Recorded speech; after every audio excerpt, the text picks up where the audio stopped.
एक ऐसी दुनिया जहां हर हिटमैन के पास अपनी एक खास पावर या एबिलिटी होती है। कभी वो एबिलिटीज अमेजिंग होती हैं और कभी बस ठीक ठाक। लेकिन इन सब के बीच एक नाम है जो सबसे ऊपर खड़ा है, सकामोटो।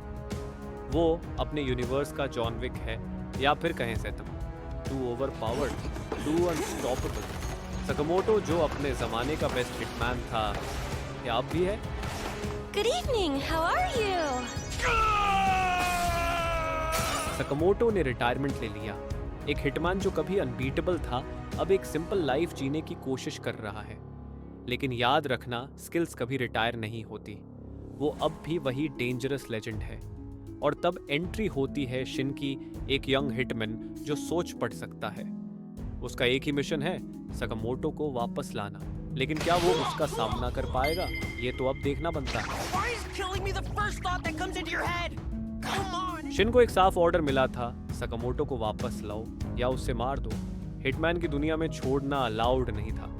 लेकिन सकामोटो के सामने आने के बाद शिन समझ गया कि वो अब वही इंसान नहीं रहा जो कभी दुनिया का सबसे खतरनाक किलर था। सकामोटो बदल चुका था और शिन उसका फैन बन चुका था। जब बात उल्टी पड़ गई और ऊपर से दबाव आया, शिन ने उनसे सीधा कह दिया, सकामोटो को छोड़ दो, अगर मरने की बात है तो मुझे मार दो। सकामोटो ने चुपचाप सब कुछ सुना।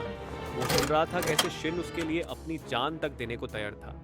उसकी आंखों में एक अलग सी शांति थी, लेकिन अंदर कुछ और ही चल रहा था। और फिर सकामोटो ने एक फैसला किया, कुछ ऐसा जो उसने बहुत लंबे समय से नहीं किया था।